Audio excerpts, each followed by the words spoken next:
Guillermo, let's just start with the post on X and the meeting Sunday. In the comments, there appear to be employees of Vercel and customers who are reacting. Are you able to quantify for us, what that reaction has been and sort of what your response is to it?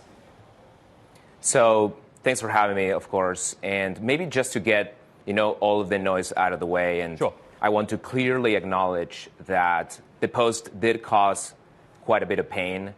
I want to obviously say sorry to the well-meaning people, people that really care about this topic, people that are hurt by the tension that exists in the world today.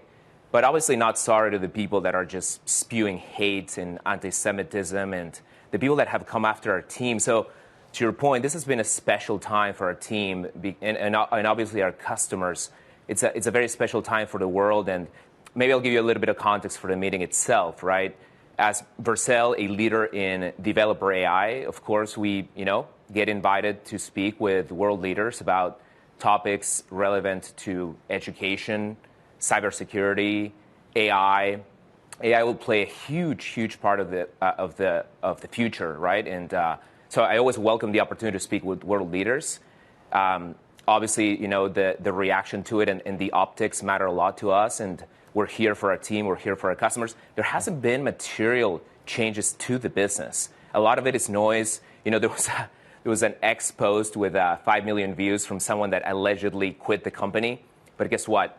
We looked upside down, and that person didn't work for Vercel. So it kind of also highlights a little bit of the challenges that we see with social media today. Guillermo, I'm grateful that you would come on the show. I think it's important to be honest with the audience. You were going to come on the show earlier in the week anyway. There was a lot of breaking news and we moved things around. But just to be definitive, you haven't had any employee resignations and you've not lost any business at all as a result of that post? Yeah, there hasn't been any material change to the business. There has been impact to our community, by the way, and I feel bad about that. And our ethos of Vercel, and maybe to tell you a bit more context about our company, we're all about open source. The reason that I'm here today is because I built a gigantic open source project. We work in public. We engage with the community. We're always listening to feedback. We use that feedback to grow. We use that feedback to contribute directly to source code and make our products better. And this is the kind of things that world leaders are interested in, and this is why they reach out to us, and I welcome that. I don't endorse politicians. I do engage with world leaders, and excited to continue our work and continue to support our community, our customers, and most importantly, our team. We appreciate how open you've been about all of that, what must have been an anxious time. And I'm interested, therefore, about the story of Vercel more broadly, because you come on this show around the context that you have raised money, you are building this business. And I'm interested in particular of how many people wanted to be putting extra money to work in your business and what growth story you're telling them. Yeah, we've been around for a while building what we call the front-end cloud. It's the best way to deploy websites and applications. And it's in the world of what I call pixels. Most applications had some kind of human-centric user interface. But ever since, I will call it like ChatGPT, the dominant type of application that enterprises and individuals want to create is what we call the AI agent, which is kind of like a digital coworker. So we announced that we're building the AI cloud.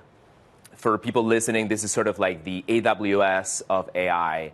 And one of the goals of this cloud is that when you're a developer or a company of any size, you can deploy these agents, make your business more efficient.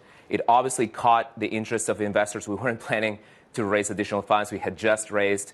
The business is doing incredibly. We just passed $250 million in revenue, growing at north of 80% year over year, supporting customers like Under Armour, Nintendo, Porsche, and some of the hottest startups in the AI space, like Brex and Ramp and Notion and all of the up-and-comers. So as you could imagine, the enterprises are thinking, well, I have all these up-and-comers, all these startups, all these even individual developers coming after me with AI-native solutions. What do I need to do AI transformation myself? And that's the AI cloud.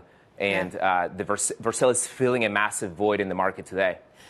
We've talked about the reaction of some of those of your employees potentially and those that actually weren't current employees. But talk to us about how you're keeping them engaged and building with Vercel. Part of this raise was indeed a secondary tender offer. Is that about giving them a liquidity moment? Is that about ensuring you can get the right talent through the door?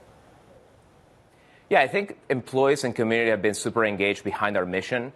Everyone is sort of galvanized behind the idea of building for the web. One of our core values at Vercel is what we call for the web. And I think the spirit of the web and openness is sort of the things that we want to represent, whether it's talking to world leaders or whether it's engaging with the products that we create and putting them in the hands of developers to build a better future. Guillermo, very quick, 30 seconds. Can you share any ARR or other financial metrics on how it's going? Yeah, as I mentioned, we've publicized that we're at north of $250 million in ARR, growing at north of 80% year over year, which is world-class metrics, possibly unseen metrics for a cloud infrastructure business that spreads a huge array of customers, from small startups to the largest enterprises, healthcare, fintech, SaaS, marketing, you name it. And we're continuing to build from here. We're taking the feedback, obviously. We're learning from it. We're growing. And we're excited about what the future holds.